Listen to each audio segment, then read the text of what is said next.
ஆச்சி கொழுக்கட்டை மாவு வந்தாச்சு. ஆச்சி கொழுக்கட்டை மாவிற்கு கொழுக்கட்டை அச்சை கேட்டு வாங்குங்கள்.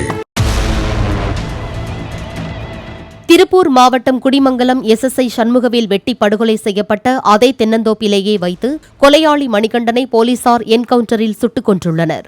SSI கொலைக்கு பயன்படுத்தப்பட்ட அரிவாளை சிக்கனூத்து தென்னந்தோப்பில் இருந்து எடுப்பதற்காக மணிகண்டனை போலீசார் அழைத்துச் சென்றபோது குடிமங்கலம் SI சரவணகுமாரை தாக்கிவிட்டு மணிகண்டன் தப்ப முயன்றதாகவும், தற்காப்புக்காக திருப்பூர் ADSP தலைமையிலான போலீசார் துப்பாக்கியால் சுட்டதில் மணிகண்டன் அதே இடத்திலேயே உயிரிழந்து விட்டதாகவும் போலீசார் தெரிவித்துள்ளனர். கடந்த செவ்வாய்க்கிழமை இரவு அதிமுக MLAவிற்கு சொந்தமான தென்னந்தோப்பில் தந்தை மகன்களுக்கு இடையேயான தகராறை விசாரிக்கச் சென்ற SSI சண்முகவேலை வெட்டி கொலை செய்ததாக 3 பேர் கைது செய்யப்பட்ட நிலையில் மணிகண்டன் தான் வெட்டியதாக இருவர் வாக்குமூலம் அளித்த நிலையில் கொலைக்கான ஆயுதத்தை பறிமுதல் செய்ய சென்றபோது என்கவுண்டர் நடைபெற்றுள்ளது.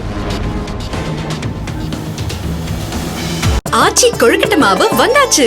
ஆச்சி கொழுக்கட்டை மாவிற்கு கொழுக்கட்டை அச்சை கேட்டு வாங்குங்கள். பிளே ஸ்டோர் மற்றும் ஆப் ஸ்டோரில் இருந்து பாலிமர் செயலியை QR கோடு மூலம் பதிவிறக்கம் செய்யுங்கள். செய்திகளை உடனுக்குடன் பெறுங்கள்.